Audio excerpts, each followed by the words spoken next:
Thank you very much. The gentleman yields. I will now recognize Mr. Issa for 5 minutes to speak on his legislation. Mr. Issa. Thank you, Mr. Chairman, Ranking Member Fernandez. This is an important hearing, and I appreciate your holding it here today, and I appreciate your welcoming Councilman Luker.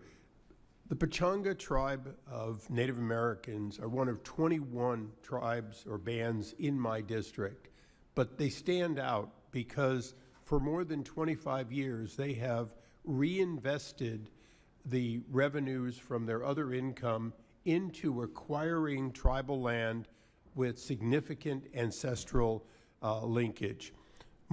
Almost 25 years ago, they acquired the Great Oak, a massive tree that still stands in the district that represents a place in which the indigenous people of this region more than 1,000 years ago began gathering, and until they were taken out by the Spanish, they roamed throughout this area.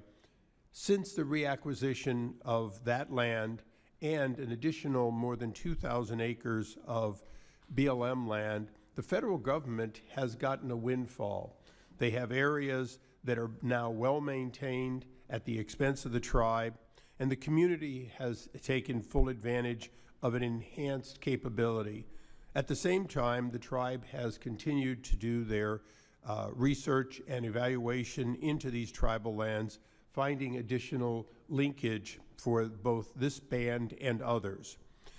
H.R. 5682 seeks to bring an additional 1,200 acres of BLM land that currently actually costs the federal government. This is BLM land that is not being used for grazing or any other economic purpose, and in fact, the tribe is taking on the responsibility of maintaining it, where BLM not only has the responsibility, but has not been meeting the responsibility. And I want to make that point very clear. We have a track record for Pechanga of their taking land and doing a better job at their own expense than we, the federal government, were willing to or able to do.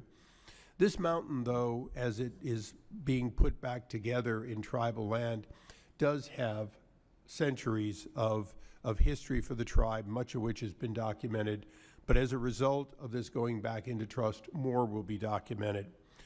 The reality is this is a tribe that spans 2 counties now, that has the support of both of the counties and the adjacent cities, and in fact has been one of the best members of the community to include, and I want to particularly thank council member who's here.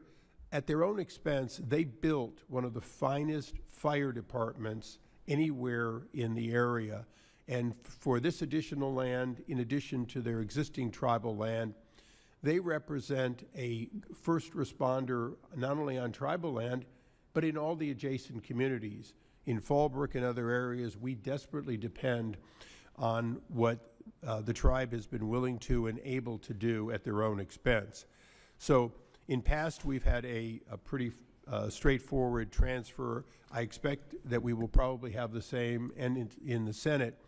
But I did want to thank the committee, because this has been the forward-leaning committee to recognize that uniquely the Native American people of California under the Spaniards lost all of their land. And not until Ulysses S. Grant did they begin getting back their land. And so our tribes are different than some others, where they have vast history, but they're having to reacquire it.